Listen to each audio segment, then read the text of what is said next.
We're often told this really simple story about addiction, that it's all about personal failure, right? A lack of willpower. But that story, it leaves out the most important part. So what if the real roots of dependency aren't just in a substance, but in the very society that surrounds it? Well, today, we're going to unravel that hidden history. Okay, so here's our roadmap for this. First, we're going to rethink what addiction even means. Then, we'll take a trip back in time to see the difference between historical use and what we call modern abuse. After that, we'll look at the life cycle of a modern drug. And finally, we'll zoom in on what addiction looks like in our world today. All right, so to really dig into that big question we started with, how society shapes addiction, we first have to get on the same page about what we're even talking about. Because, dependency is about so much more than just a chemical. It's about the substances and the habits that can end up defining our lives. So when we say psychoactive substance, we're actually casting a really wide net. This isn't just about the things we typically label as drugs. Nope. It's literally any substance that affects our central nervous system, altering our consciousness, emotions, or perception. Think about it. That includes everything from your morning coffee to a glass of wine with dinner. And get this, dependency isn't just about what we put into our bodies. Turns out, the biochemical rewards that substances create in our brains, they can be mimicked by our behaviors. Things like compulsive shopping, gambling, or even just that endless scrolling on our phones. They can all hijack the exact same neural pathways. It's wild. They create these really powerful dependency-like patterns. And this brings us to the core paradox, the big puzzle that's really going to guide our whole explainer. Think about it. For as long as humans have been around, we've used psychoactive substances. But widespread destructive dependency, that's a relatively new problem. So the question we have to ask is, what changed?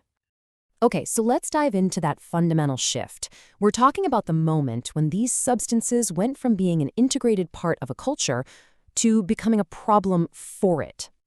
This comparison right here is absolutely key. In a lot of tribal or ancient societies, you see psychoactive substances were part of structured collective rituals. Their use was meaningful, it was woven right into the social fabric. Now contrast that with modern dependency. What do we see? Isolation, a loss of control, social breakdown. It's the total opposite. So how on earth did this happen? Well, it seems to have been a three-step process. First up, colonization. This is where substances like cocoa leaves and tobacco were basically ripped out of their original cultural contexts. Then came science, which isolated their active ingredients, think cocaine and nicotine, making them way, way more potent. And finally, you have commerce, which took these powerful new products and turned them into mass-market commodities, all designed for profit. Okay, let's make this transformation real. We're going to look at two powerful case studies that show this repeating cycle perfectly: discovery, commodification, and then crisis. Let's start with cocaine. For centuries, right, coca leaves were just chewed in the Andes to help with stamina during work. Totally normal. Then, bam, late 1800s, the isolated ingredient cocaine is marketed as a miracle cure-all. It was even an original ingredient in Coca-Cola. But, as you can probably guess, it didn't take long for stories of dependency and death to surface, and that led to its total prohibition, which of course created a massive illegal market. And tobacco's story? It's even more of a roller coaster. First, it's brought to Europe and hailed as a holy remedy for over 60 diseases.